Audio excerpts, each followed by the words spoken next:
नमस्कार साथियों इस टॉपिक में 12 साल कब्जा वाला जो कानून है उसके बारे में विश्लेषण करेंगे। और यदि आपकी ज़मीन पे मान लीजिए किसी ने कब्जा कर रखा है तो कैसे हटाएं।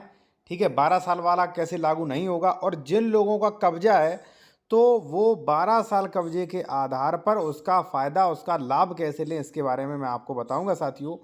और यदि आप मैं आपसे कहूँगा, यदि आप जूनियर एडवोकेट हैं तो बेहतर जानकारी के लिए आप ये ई बुक का स्क्रीनशॉट ले सकते हो साथियों। ये व्हाट्सएप नंबर दिया गया है, ये प्राइस दिया गया है।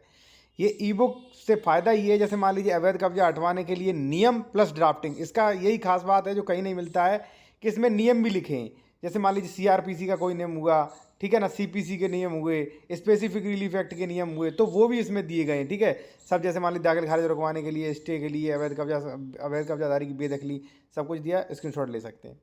अब देखिए साथियों, यहाँ पे हम बात करेंगे कि अगर आपकी प्रॉपर्टी पर किसी ने कब्जा कर रखा है तो आप तत्काल कार्रवाई करना शुरू कर दें, क्योंकि कानून में ऐसा नियम है। धारा 65 जब आप देखेंगे लिमिटेशन एक्ट की, तो उसमें ऐसा नियम है कि भाई अगर 12 वर्ष से कोई व्यक्ति का प्रतिकूल कब्जा है और आप उस पर कोई एक्शन नहीं लेते हैं तो ऐसी कंडीशन में साथियों उसको जो है मालिकाना हक प्राप्त हो जाता है। अब चलिए, कई लोग इसकी आलोचना करते हैं, कई लोग कमेंट्स में भड़कते हैं कि भाई आप जो है कब्जे को बढ़ावा दे रहे हो, कहीं ज़मीन न लो कब्जा कर लो। भाई ऐसा नहीं है, आप पहले कानून को समझें। ठीक है, और अगर आप कोई भी विशेषज्ञ द्वारा कानूनी सलाह लेना चाह रहे हैं, अपना डॉक्यूमेंट्स वेरिफिकेशन करवाना चाह रहे हैं, ठीक है, तो कॉन्टैक्ट नंबर वीडियो की डिस्क्रिप्शन में मेंशन किया गया है साथियों यहाँ पे आप देखेंगे मर्यादा अधिनियम की धारा 1963, मतलब मर्यादा अधिनियम 1963 की धारा 65 स्पष्टीकरण।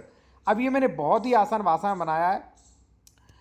मर्यादा अधिनियम 1963 की धारा 65 से संबंधित यह धारा मुख्य रूप से अचल संपत्ति, इमूवेबल प्रॉपर्टी के कब्जे से जुड़े मामलों की समय सीमा निर्धारित करती है। यानी कि कब्जा संबंधी जो विवाद हैं उनका समय सीमा निर्धारित करती है।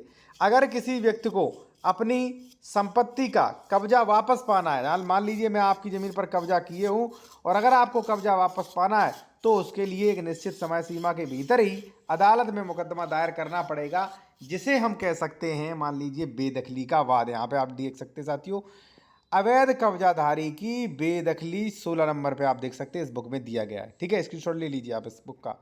ठीक है, तो वो मैंने बताया, तो क्या कहा आगे, अवैध कब्जाधारी की बेदखली। ठीक है ना, कब्जा वापस पाना है तो निश्चित समय सीमा के भीतर अदालत में मुकदमा दायर करना होगा। ठीक है, अब कई लोग कहेंगे सर मैंने अदालत में जो है वो निश्चित समय भीतर मान लीजिए समय सीमा के भीतर नहीं मुकदमा दायर किया तो क्या हुआ, फिर होगा परेशानी आपको। चलिए आगे समझ लेते हैं। आपके दिए गए किसी धारा के तहत अचल संपत्ति में कब्जे के लिए मुकदमा दायर करने की समय सीमा 12 वर्ष बताया गया है। ठीक है, आप उसकी रिकवरी करना चाहते हो तो 12 वर्ष तक। अब कई लोग कहेंगे सर 12 वर्ष से ज़्यादा हो गया तो क्या आप नहीं ला सकते? बिल्कुल ला सकते हैं आप। ठीक है, इस समय सीमा की गणना कब से शुरू होगी इसे स्पष्टीकरण से समझाया गया है।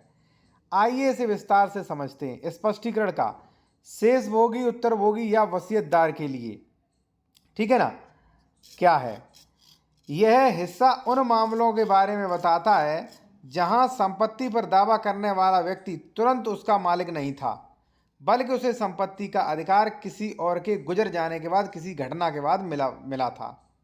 ठीक है, शेष भोगी वह व्यक्ति है जो किसी व्यक्ति का अधिकार तब बना जब किसी और का अधिकार, जैसे जीवन भर के लिए संपत्ति का उपयोग करने का अधिकार खत्म हो जाता है। ठीक है ना, चलिए मैं आपको सीधा एक उदाहरण दे देता हूं, आप लोग समझ जाएंगे। ठीक है, और फिर भी नहीं समझते हैं, विशेषज्ञ द्वारा आपको राय लेनी है बेहतर, तो कॉन्टैक्ट नंबर हमारा ये दिया गया है, स्क्रीनशॉट ले सकते हो, व्हाट्सएप पे मैसेज कर सकते हो, अपॉइंटमेंट ले सकते हो। मान लीजिए साथी एक हिंदू महिला है, ठीक है, को अपने पति की संपत्ति में जीवन भर का अधिकार मिला था। आगे रहते हुए बा नाम के व्यक्ति ने उस संपत्ति पर अवैध कब्जा कर लिया। आके रहते हुए बा नाम के व्यक्ति ने अवैध कब्जा कर लिया। जब आ की मृत्यु हुई तो उसके बेटे सा को संपत्ति पर कानूनी अधिकार मिला। ठीक है, इस मामले में 12 साल की समय सीमा जो है गणना तब की जाएगी जब बा ने कब्जा किया, तब से नहीं की जाएगी, बल्कि तब से होगी जब आ की मृत्यु और सा को कानूनी रूप से अधिकार प्राप्त मिला। बहुत ही अच्छा कानून है भाई। जो लोग चाहते हैं कब्जा लेना, दूसरे की प्रॉपर्टी पर हड़पना चाहते हैं, उनके लिए बुरा कानून है। ठीक है, और जो अपना ज़मीन बचाना चाहते हैं उनके लिए अच्छा कानून है। इस टॉपिक के दोनों ही पहलू हैं, दोनों ही लोगों को लाभ मिल सकता है, बशर्ते आपको कंडीशन पूरा करना होगा साथियों।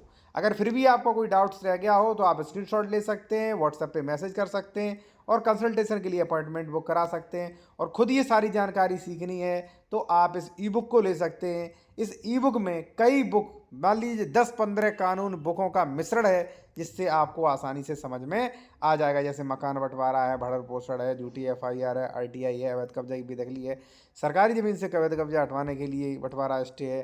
काफ़ी चीज़ें इसमें मिलेंगी जो कि बहुत ही महत्वपूर्ण है, जो कि 99 पेज की ई बुक है ये।